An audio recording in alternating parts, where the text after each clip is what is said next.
Hi friends, ನೀವು ನೋಡ್ತಾ ಇದ್ದೀರಾ one India Kannada YouTube channel. ಸಾಕಷ್ಟು ಕುತೂಹಲ ಕೆರಳಿಸಿದ ಗುಜರಾತ್ ರಾಜ್ಯದ ರಾಜ್ಯಸಭಾ ಚುನಾವಣೆ ಹಿಂದೆಂದೂ ಕಂಡರಿಯದಂಥ ಹೈಡ್ರಾಮಾ ನಡೀತು.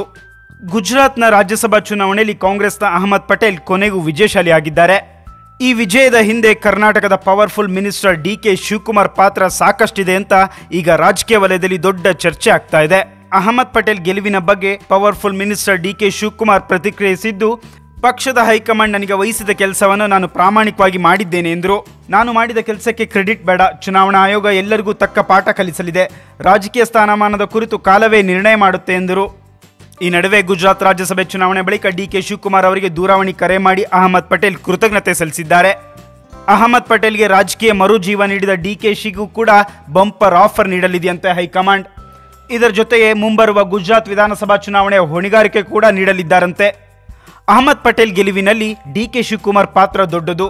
ಇದಕ್ಕಾಗಿ ಕಾಂಗ್ರೆಸ್ ಹೈಕಮಾಂಡ್ ಡಿ.ಕೆ. ಶಿವಕುಮಾರ್ ಅವರಿಗೆ ದೊಡ್ಡ ಬಂಪರ್ ಆಫರ್ ಕೊಡಲು ಸಿದ್ಧ ಆಗಿದೆ. ಹಾಗಿದ್ರೆ ಏನದು ಆ ಬಂಪರ್ ಆಫರ್ ಅನ್ನೋದು ರಾಜಕೀಯ ವಲಯದಲ್ಲಿ ತೀವ್ರ ಚರ್ಚೆ ಆಗ್ತಾ ಇದೆ.